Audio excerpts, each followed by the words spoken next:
Hi guys, my name is Mir. I play Protection Paladin on Burning Legion. I mostly do a Mythic Plus, but I also raid a bit. I really enjoy Mythic Plus. I enjoy that it's challenging and it requires a lot of teamwork and coordination. And those are probably the same reasons that I enjoy tanking a lot in Mythic Plus. I do heal and DPS a little bit, but I do main tank. And I remember when I was getting into tanking, I was very nervous and anxious and oh, what if I don't know the route, or what if I suck, and what if pugs flame me, or whatever. And I get a lot of comments from people who are interested in tanking but scared to tank or don't know how to start tanking. Um, and it's unfortunate because as everybody knows, there's a huge tank shortage in the game. So I think my goal here is to try and get people more comfortable tanking and show people how I tank at least, because I know when I started tanking, watching other people tank and watching videos and how-to guides definitely helped a lot. So I just thought I would try and take some of my videos, some of my runs, and record them and do kind of a breakdown video of, what am I thinking about, what's going on, what pulls am I doing, why am I doing certain pulls a certain way, um, and hopefully it's instructive. Of course, I'm also looking for feedback. Of course, there are a lot of tanks out there, and if people see that I'm doing something wrong or could improve somewhere, that's certainly always welcome. All right, so let's get into it. This was a 18 the other side that I ran. It was Volcanic, Spiteful, Fortified, and Prideful. I think at the time I ran this was the highest the other side that I had ever run. We timed this 18, so that was my highest the other side timed run.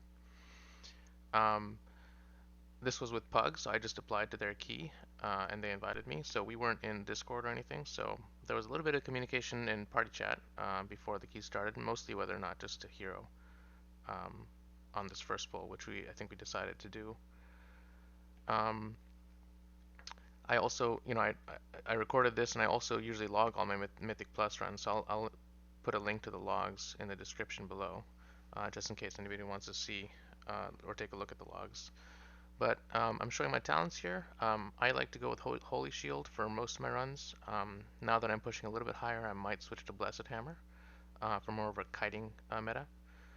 I do like First Avenger because it allows me to tag more mobs on pull and just generate that instant or that initial threat essentially. It also synergizes very well with the legendary that I'm using, which is Bulwark of Righteous Fury. Um, so the Avenger's Shield increases the damage of my next Shield of Righteous by 30% for each target hit, stacking up to 5 times. So when I take First Avenger, I do get to hit 5 targets with my Avenger's Shield. And it also synergizes very well with Divine Toll, which I use since I'm a Kyrian Prot Paladin. And so I use Divine Toll both as an offensive cooldown and a defensive cooldown. The mastery that it gives me, um, I use as a defensive. Um, and if I take First Avenger, then the 5 shields going out with Ringing Clarity Conduit gives me quite a big absorb shield from First Avenger. So those are the reasons I go with First Avenger. Um, I do go with Blinding Light. I find it pretty much invaluable in almost all my runs.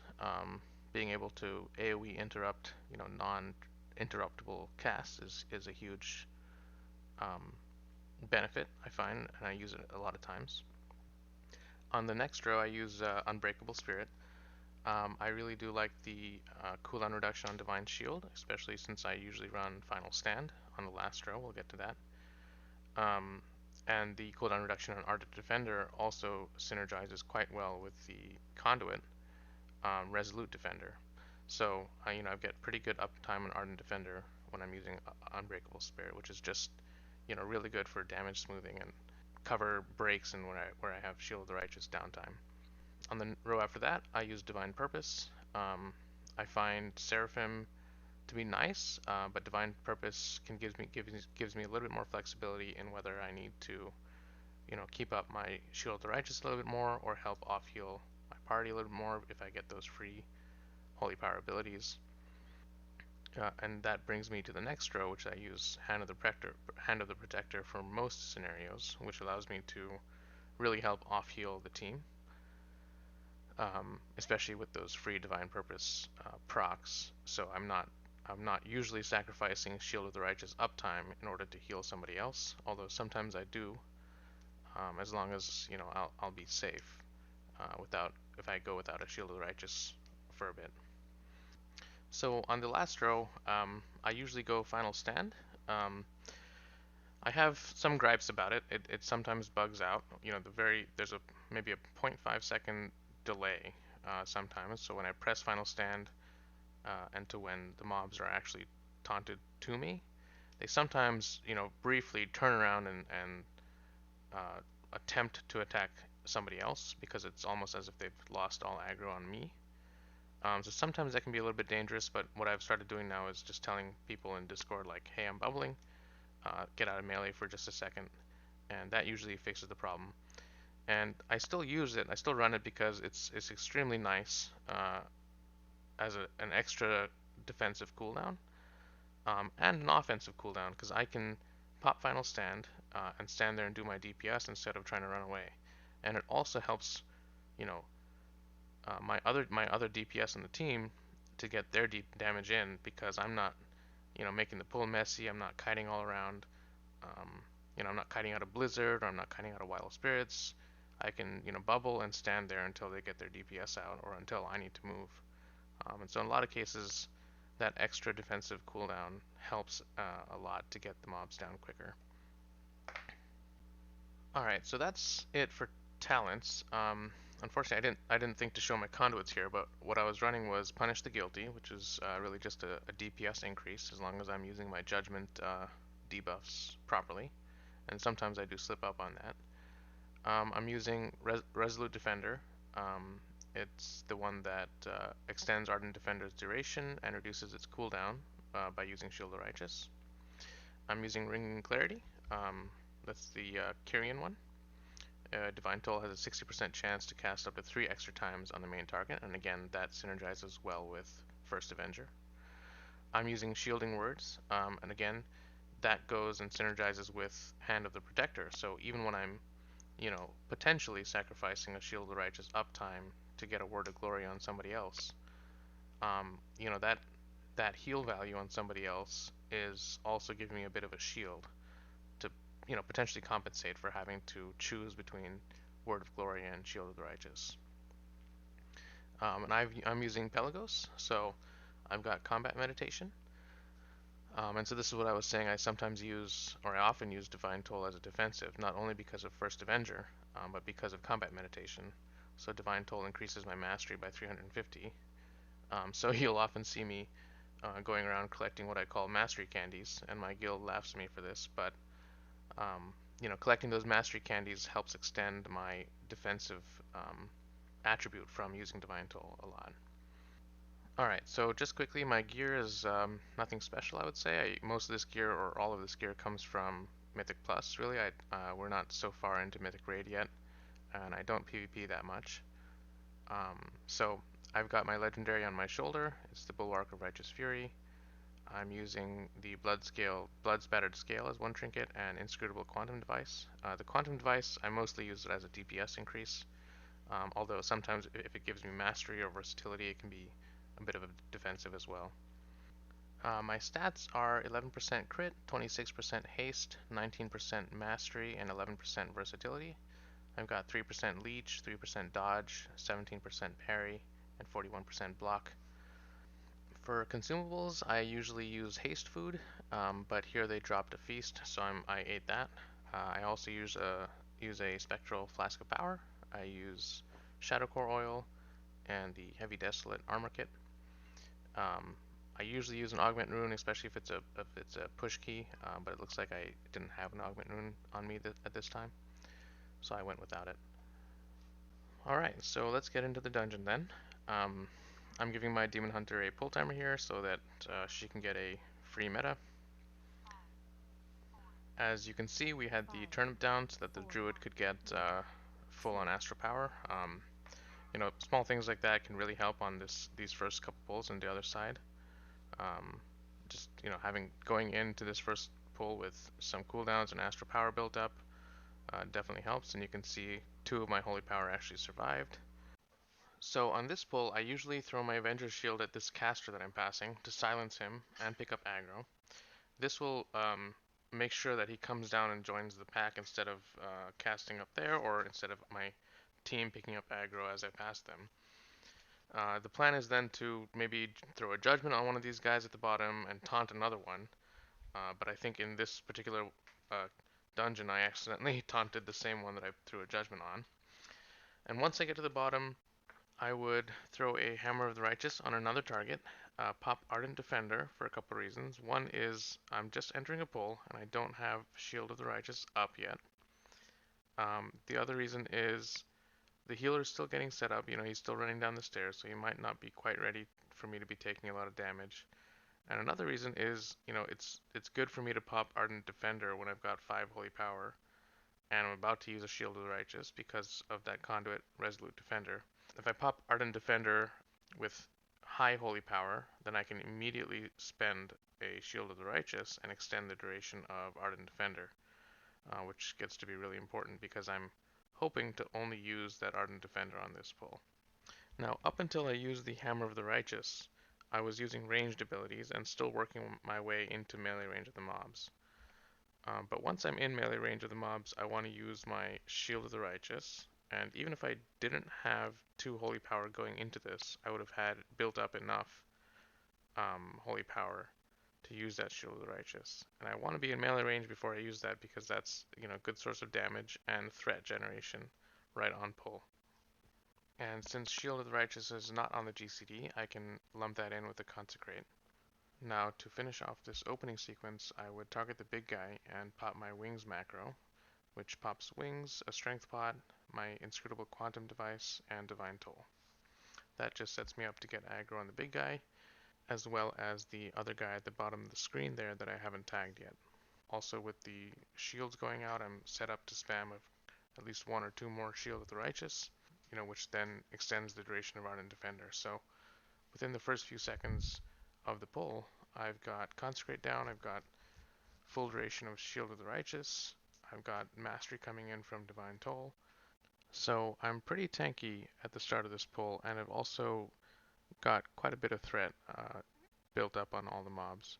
Now, of course, I'll still be switching targets back and forth and spamming Shield of the Righteous, hitting as many targets as I can, and keeping them in Consecrate as much as I can, while still following my priority rotation. Now, this might not all go perfectly according to plan, but it does help to have a plan. So let's see how this went on this particular pull.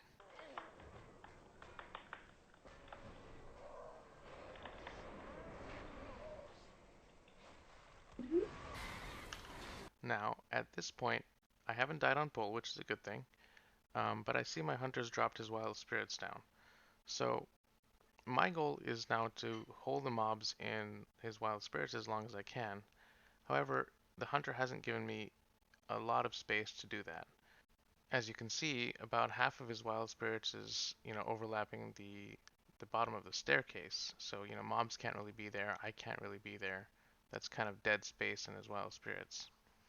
It would have been nice if he had put the wild spirits right on the edge of the mobs, because what's going to happen here in a second is the mobs are going to fill up his wild spirits with the Dark Lotus cast, and I'm not going to have much place to move and still hold him in wild spirits. In this case, I chose to pop Kings, which I was hoping to save for the next pull, but just in order to keep the mobs in his wild spirits, I did pop Kings. And it's important on a Fortified week especially that these mobs do go down quickly, otherwise I will run out of cooldowns to stay alive in this pull, so I do need to do what I can to keep the mobs in his wild spirits.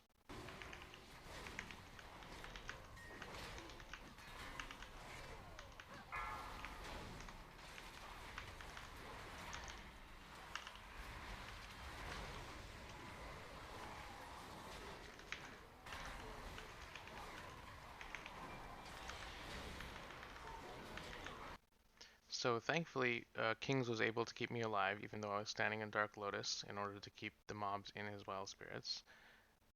And now we have Spiteful spawning, so I'm starting to kite the mobs away from Spiteful so that my melee can get in and still DPS whatever mobs are still alive. If I were to not kite, you know, it would be hard for my melee DPS to get in while they're running away from Spiteful.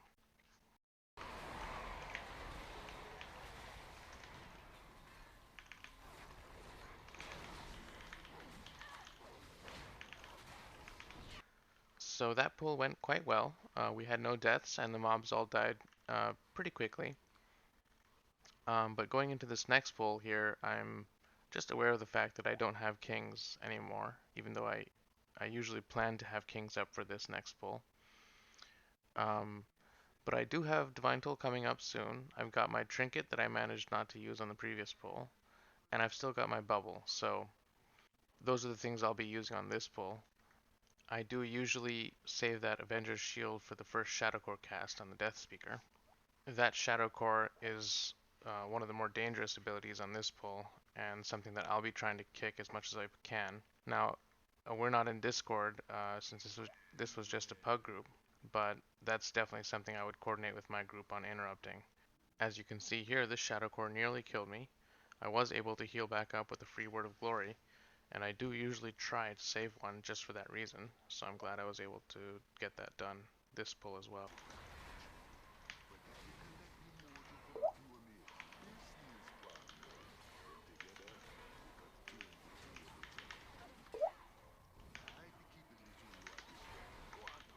Beware.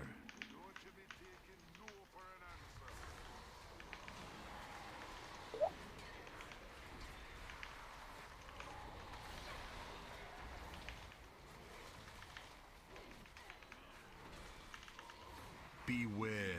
So coming down over to this enraged spirit, I noticed that he's almost at the bottom of the stairs, which means we're a little bit slower than I would like, because it's a little bit risky to pull him at the very bottom of the stairs. Because as soon as I tag him, the timers for all of his abilities start ticking, but we don't have full DPS uptime if I tag him at the bottom of the stairs. The DPS are kind of waiting for me to get back up before they can start DPSing him, so in other words, we're just starting his timers for no good reason, and you run the risk of getting an extra rage cast that you wouldn't have otherwise gotten.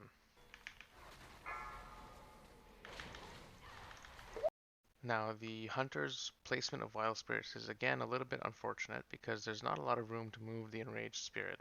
Ideally, I would have liked to move him a little bit further away from the urn so as not to bait the masks to appear near the urn. I do usually save my Blinding Light just in case some masks are baited near the lantern. So I can go over there and get rid of the masks for the Night Fae who's about to click the urn. But with me tanking the Enraged Spirit so close to the urn, there's a lot of mass building up there, and there might not be a good way for me to get a Blinding Light in the right spot. In this case, it did turn out okay, because I was able to get a Blinding Light off in the right spot towards the end of the masks phase.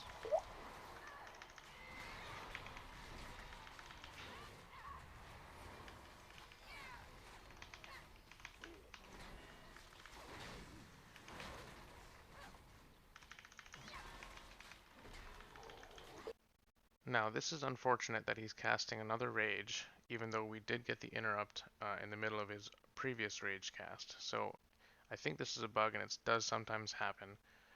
But what I'm focusing on here is trying to off-heal and help the healer. So I've got Sack going out, a Lay on Hands, Word of Glories wherever I can get them.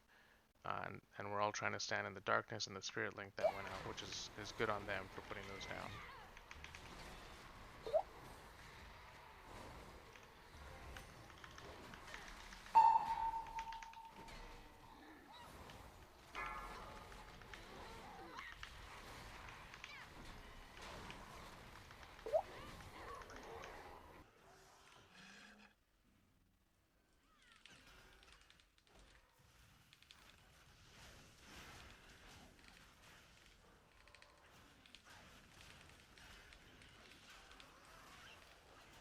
So for Prideful, I'm just trying to drag him away from the Spitefuls that are spawning, so that my melee can get in to DPS him.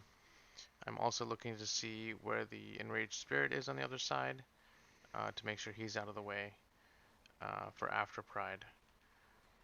On this next pull with the two big guys on Fortified, I usually just try to have my defensives available. Right now I don't have Defender or Kings or Bubble. I do have my Blood Spattered Scale Trinket up, and I've got Divine Toll ready. But I'm also thinking that I might need to kite and run away towards the end of the pull, and I have my Divine Steed for that.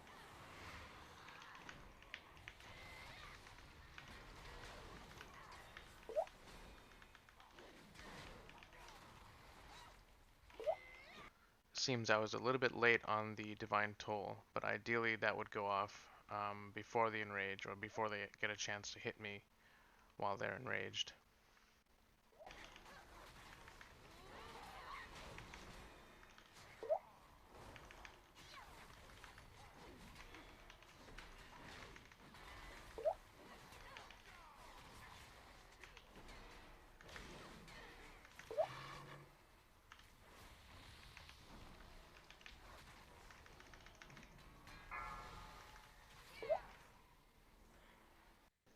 Now, I'm fast forwarding a lot of this just to try and save you guys some time, but on my way back, what I'm thinking about is what we have for interrupts on the devoted mobs, and for the Hexer and the Priest heals. But here we've got Cap Totem, we've got Demon Hunter AoE stun, I've got Hodge, the Hunter has a stun, and we've got a Typhoon possibly on the Druid. So here it looks like we overlapped Cap Totem and Hodge, but that's okay because I usually save Blinding Light for the next pack of devoted mobs anyway. So here I'm keeping an eye on my interrupt tracker, and we're at the end of our interrupts right now. And I'm also looking at my hero time. So we've got some time, so I don't mind taking this a bit slowly and not chain pulling so quickly. Um, just to be safe and not let a heal cast go off. We've got interrupts coming back up, and the hero debuff is coming back up as well.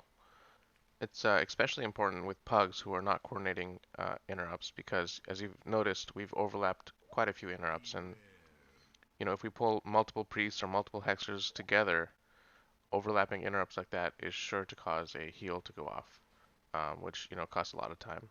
So here it looks like the shaman used Cap Totem, which was nice, but then going into the next pull for AoE, interrupts on the devoted mobs, we've got the Demon Hunter stun and my Blinding Light. I'm also checking behind me to make sure that my DPS aren't tied down with Spiteful so that they're ready to engage these mobs, because again, it doesn't make sense to start the timer on the devoted mobs before my DPS are ready to engage it, just like with the Enraged Spirit. The Demon Hunter used his stun a bit early, which is probably good in a pug because we're not coordinated, which also let me know that I'm using my Blinding Light second. So we didn't let any of the devoted mobs transform, which is good.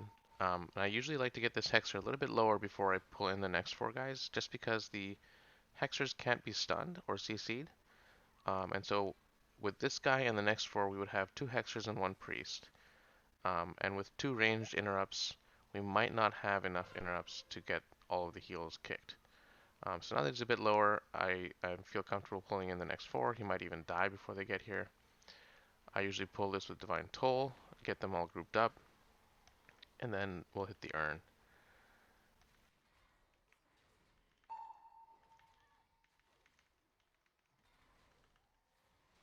And so I like this Wild Spirits much better. There's a lot of room to kite them out.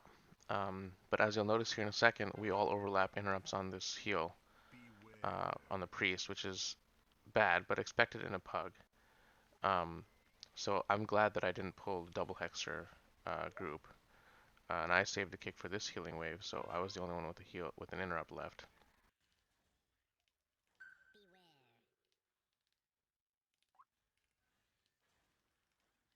So as I'm closing out this pull, I'm thinking I want to move Prideful over closer to the boss so that we don't waste too much time walking with the Prideful buff.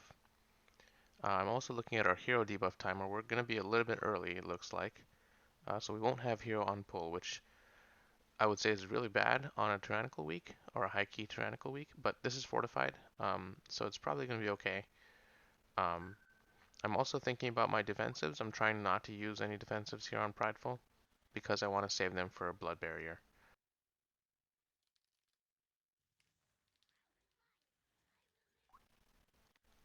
So here it looks like I popped Ardent Defender a little bit early and I wasn't able to extend its duration up all the way until blood barrier. So I popped Divine Toll instead as a defensive for the blood barrier. And that extra mastery from combat meditation is a pretty good defensive for Blood Barrier. I also like to try and hold Divine Toll if I can get multiple targets with Divine Toll because that gives me more holy power and also helps to get these ads down in this case.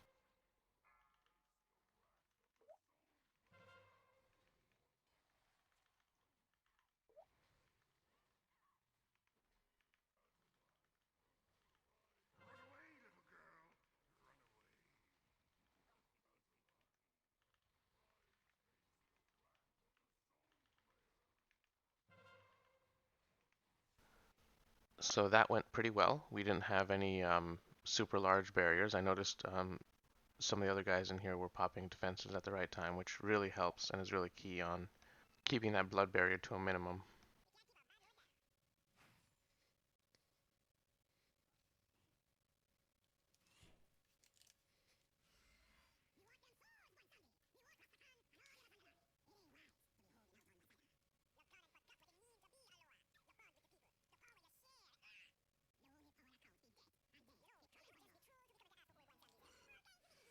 So on this pull, I like to keep the drill right by this pillar here because the pillar does LOS, and it's a little bit faster than the walls to get in and out of LOS.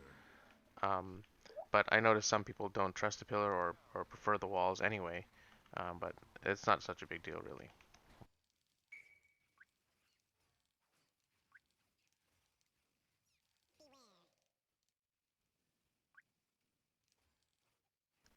So this next pull, I usually pull everything together. I just have to be aware that I might need to kite away for the bombs. And on a fortified week, the biggest thing is to make sure to try and interrupt as many of those discharge casts as possible, and to stun the spin up if you can, or just move out of the way.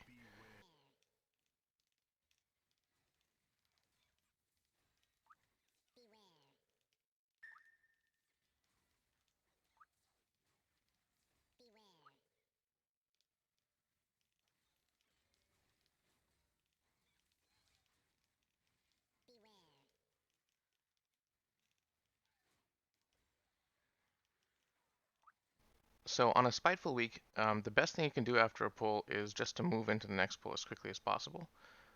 That way we're not spending too much time trying to kill the spiteful or trying to manage the spiteful, because people can just run away from it. But if the tank isn't hasn't got aggro on the next mob, then people have nowhere to run. Of course, in this particular case, the next mob was so far away that it wasn't such a big deal. But in general, that's kind of what I'm thinking is if everybody's stable, then we just want to keep moving and not waste time trying to kill the spitefuls. Here I hold the drill, right there in that corner so I can LOS against the pipe, and some people can choose to go into the tunnel.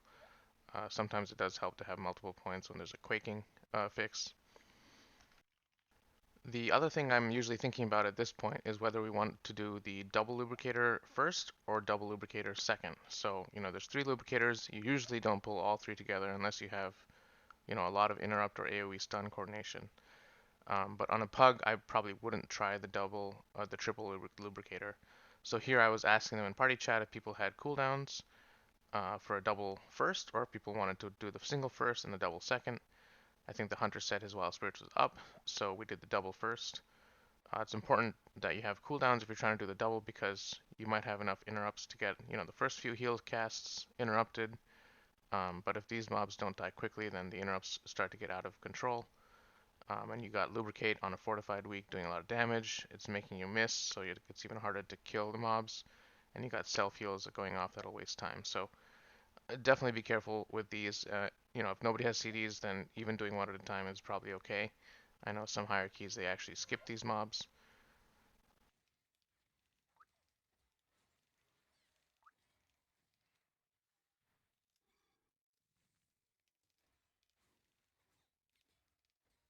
Since we did the double lubricator first, I have some CDs coming up. I've got Divine Toll coming up and Hodge coming up.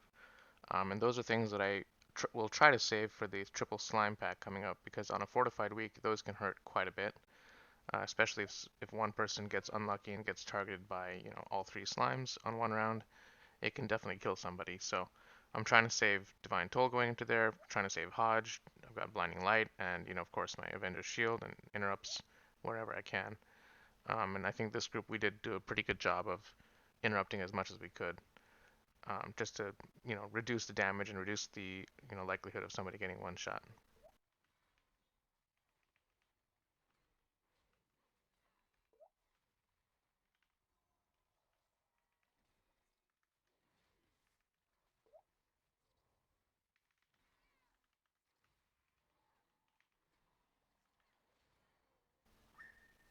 For Prideful, it's pretty standard, and because we got so many interrupts, good interrupts off, the healer's not going into Pride with low mana. Uh, Although it is a Resto Shaman, so they do get mana back pretty quickly. So here I'm just really trying to stay in the darkness, stay in the healing rain, off heal where I can, and keep myself healthy so that the healer's not worried about me.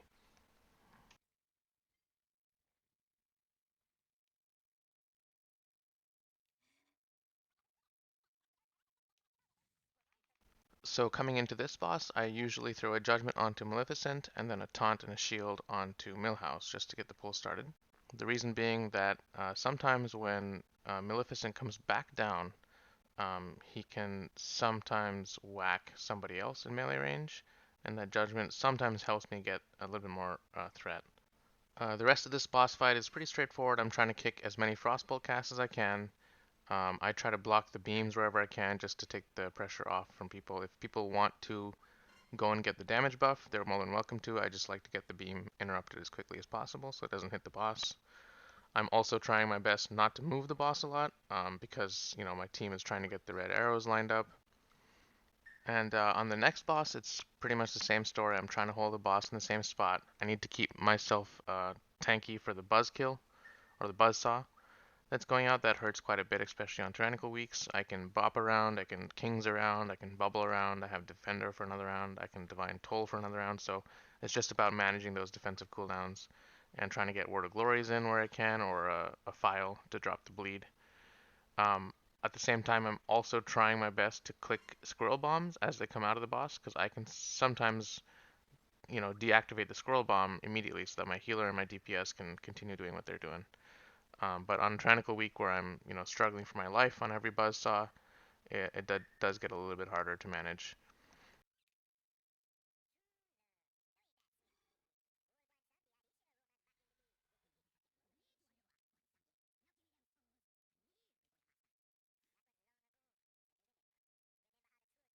So for this next Enraged Spirit, of course, we don't have an urn since we're planning to use the urn on the next pull. So it's really important to manage defensives and help my healer off heal. I like the placement of this Hunter's Wild Spirits this time, and it gives me room to kite back. I'm also holding Blinding Light, so I can Blinding Light right on top of the Wild Spirits and the Healing Rain, so we can all feel safe to stand there. But on a Fortified week, this Rage is going to hurt quite a bit. However, it looks like, with the Earthen Totem, the Healing Rain, and Darkness down, and some Word of Glory off healing, it actually wasn't so bad.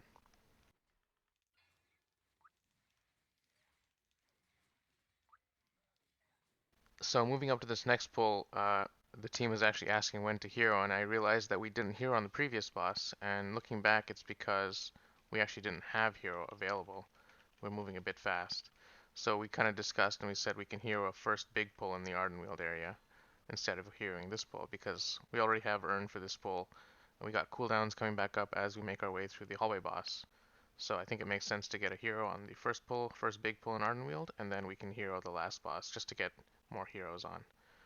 Now on this pull, I usually start with these two just to get myself some Shield of the Righteous uptime, and then I plan to use Divine Toll on the mobs on the left just to get them all grouped up, and the big goal is to interrupt the Death Speaker so that he comes and joins the group for the urn. If they're all kind of separated when the urn goes out, then it's not as ideal and things die unevenly. It's hard to get all the DPS out, and it just becomes a much more messy pull. At this point, I'm usually trying to save my bubble for the next pull in the Ardenweald area because that can get quite dangerous, and if I'm kiting a lot, then it's hard for my DPS to get things down. But in this particular case, for some reason, the urn went out late. It looks like it's because there were some Dark Lotuses around the urn.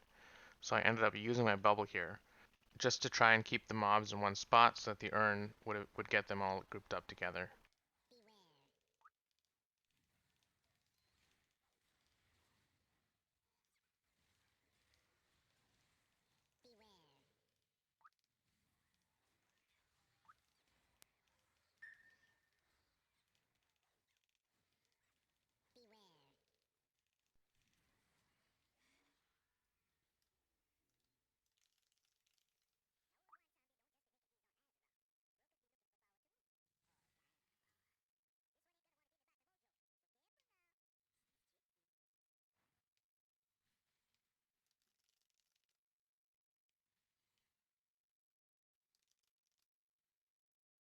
So setting up this pull can be a little bit tricky.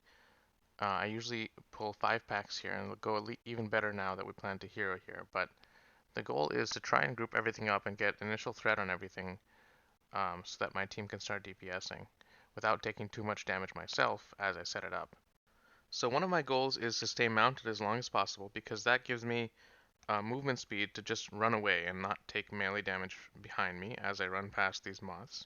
If I wasn't mounted, these moths would be, meleeing me from the back. I'd be taking a lot more damage even as I'm just trying to set up the pull. I'm also going to wait until these stags are in a good spot because once I body pull these moths, the clock is ticking. I'm going to start taking damage. And I don't want to have to wait for the stags to be in a good spot to pull, and nor do I want to chain pull them at the end because I'll be kiting and I might not be in a good spot to grab them. So it's worth waiting a few seconds here just to make sure the stags are ready for me to pull all together on pull. People can burn their CDs, and then I'm not adding stags in later when CDs are all over, um, or making a completely separate pull that just wastes time. Now, the other thing I'm thinking about is I hope my team doesn't pull aggro on these moths because I'm just body pulling them, so I'll have very minimal aggro, which means the healer, if they start healing me as I'm running down, they'll pull aggro on the moths because I haven't actually tagged them. So that is another reason why I want to try and stay mounted to not take damage so that the healer doesn't feel like they need to heal me. And I think this group actually does a good job of waiting for me to get settled, although sometimes I do have people pulling aggro behind me, and that can sometimes be dangerous because I'm not coming back up the slope to get the moths until I've grabbed everything else. And on that note, I'm leaving the Spriggans up here on the right until I come back because they're not going anywhere. The biggest things that I need to worry about are grabbing the Pats, the Stags, because you know they're only going to be in a good spot for that fraction of a second, and I want to grab them then. The other thing you'll notice is that I'm not too worried about getting initial aggro on the Stag Pats because just like the very first pull of this dungeon, they're going to be the furthest away from hitting somebody else, so it buys me a little bit more time to get aggro on them. I can spend that time getting aggro on these other mobs that are closer to my team, like the Moths and the Spriggans, and the 4 Spriggans at the bottom of the bridge or at the bottom of the slope.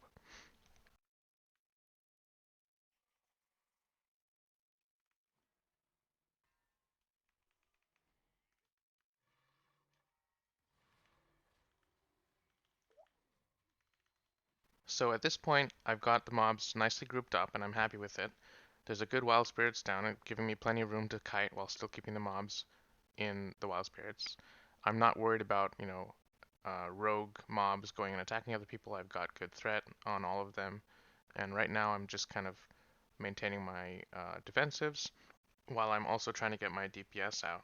Now it looks like I did press Ardent Defender a little bit late. Had I pressed it earlier, I would have been able to extend its duration with at least, 3 or 4 Shield of the Righteous casts.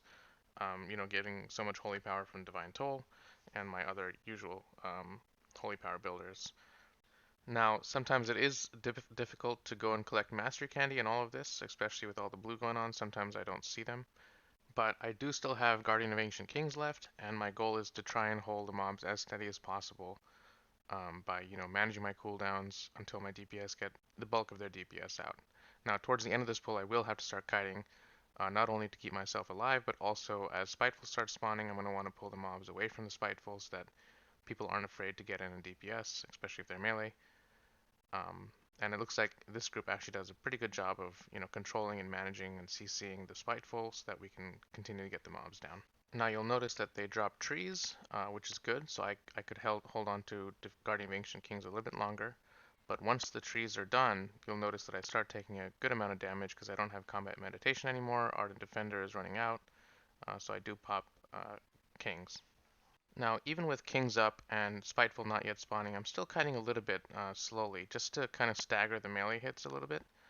Um, if I were to just stand still in one spot, then the mobs would all be in range to melee me, but if I keep moving slowly and slightly, the mobs have to continually readjust to come and melee me, which helps to stagger the incoming damage instead of me taking melee from all of the mobs in the pull at the same time.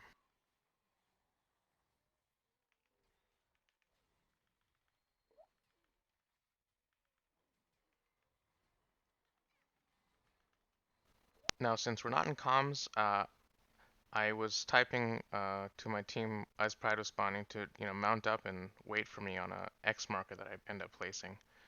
That just allows me to go and group up the next urn pull without anybody, body pulling the hidden Spriggans next to the urn. A lot of people tend to do that, and if somebody body pulls the Spriggans while I'm grouping up the next pull, there's nothing I can do to save them. And on a 18 Fortified, those will kill pretty much any non-tank player. So for this next pull, again, it's going to be the same kind of idea. I'm going to try to stay mounted as long as I can, just to avoid the incoming damage as I'm trying to set up the pull. I'm also going to try to hold defensives until after the urn, because it doesn't really make sense to pop things like Divine Toll or Defender before the urn goes out, because then while the mobs are stunned, I'm kind of just wasting those defensive cooldowns. So it's usually ideal if I can hold on to those defensives until after the urn, and then once the mobs are no longer stunned, I can pop my defensives and stay healthy. Now, as you can see here, they actually didn't wait for me on X, and they did go and body pull the Spriggan, so somebody's about to die. Um, and I usually do have Trinket up at this point, my blood spattered scale, but it looks like I didn't quite have it up ready yet. So this ended up actually being a little bit dangerous, so I did have to pop Bubble. And the Bubble, when I run that into the Spriggans, automatically taunts everything off the players. So that was kind of an emergency bubble, but I decided to use it just to make sure that nobody else was going to die, because I'm sure that once the hunter started taking damage, the healer was trying to heal, and other people might have been trying to do other things and picking up aggro. So the bubble taunt is probably the fastest way to get aggro back. But we did end up losing the hunter here, and he got a B-res shortly into this pull. Now, to save my own life, I could have used Lay on Hands or even Divine Toll with Health Pot and Word of Glory, but I decided to go with the bubble just to smooth everything out and get aggro back on everything quickly before anybody else died. Now, as you can see, some of that bubble duration is wasted since the mobs are already stunned anyway, but I am holding on to my Trinket and my Divine Toll and my Wings until after the mobs are done with the stun. I've also got a free Word of Glory waiting for me should I need it. So as soon as the stun is over, I pop my Trinket, and then I can do my Wings and my Divine Toll. That allows me to hold the mobs in Wild Spirits just a bit longer, and then I start kiting once the Wild Spirits is over and once Spiteful starts to spawn.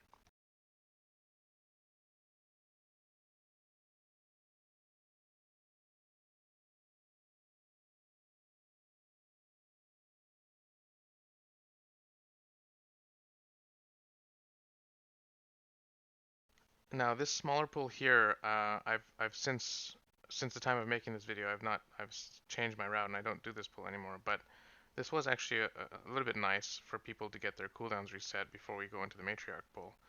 Especially on a fortified week, that Matriarch pull can be a little bit rough, and people don't have offensive CDs after the urn pull, and I've still got my defensive CDs coming back up. Divine Toll recently came back up.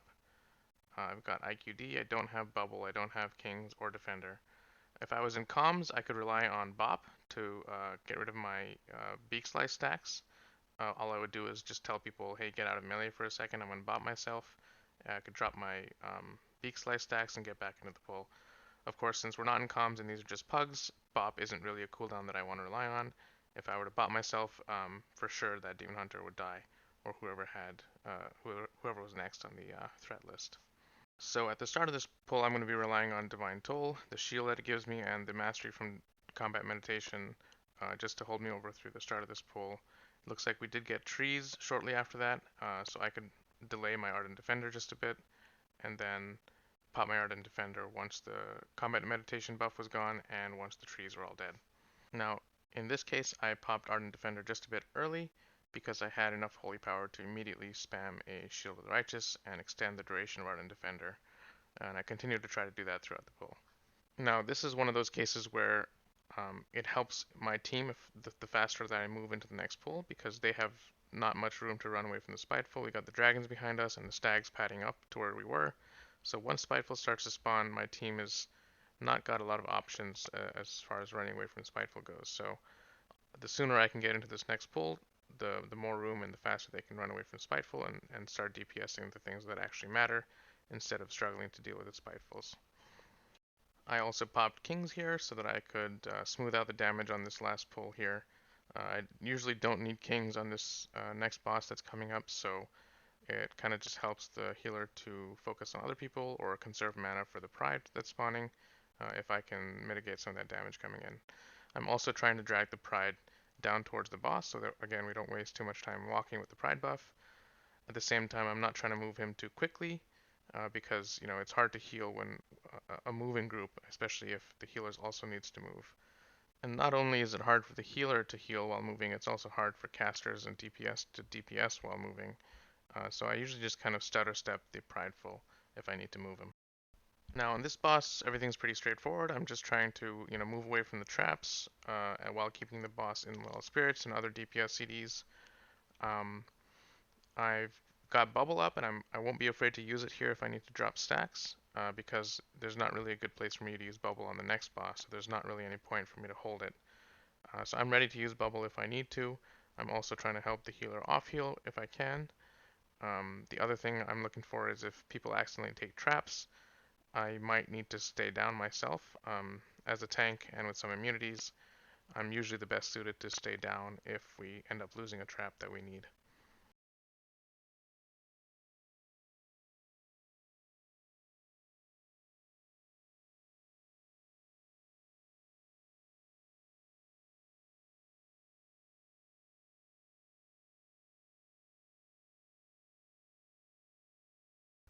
Going up to this next boss, of course we're all calling out where we're going to go in the portals and party chat, just trying to coordinate that. I'm also looking at the timer. We've got over 10 minutes, so if we need to two-phase it if somebody dies or if somebody doesn't get their totem down, that's totally fine. We can definitely two-phase it and have enough time to complete the dungeon in time. So I'm not looking to need to reset the boss or anything like that, even if somebody dies. But hopefully that won't be needed anyway.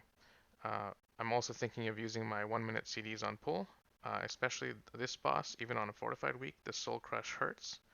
So I go in with Ardent Defender, and I've got Divine Toll popped. Divine Toll is usually up again for when we go back to the portals and the platforms, because it takes about a minute and 15 seconds to get to the platform. So I usually tell people to pop all 1-minute CDs on pull, just because we need the extra damage anyway when we come back.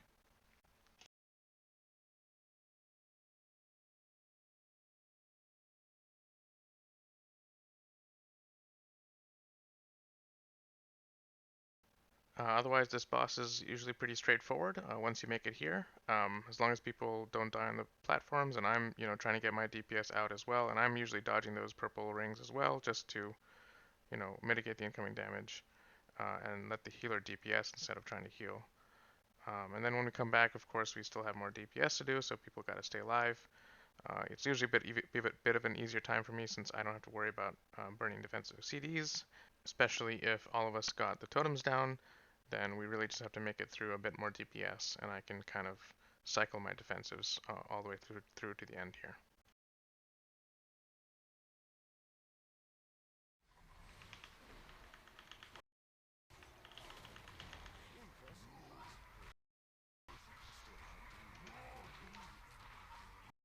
So that's it for this video. I hope you guys enjoyed it and found it useful or instructive. Again, if you noticed anything that I did wrong or mistakes or places where I could improve, feel free to comment. I'm always looking for that.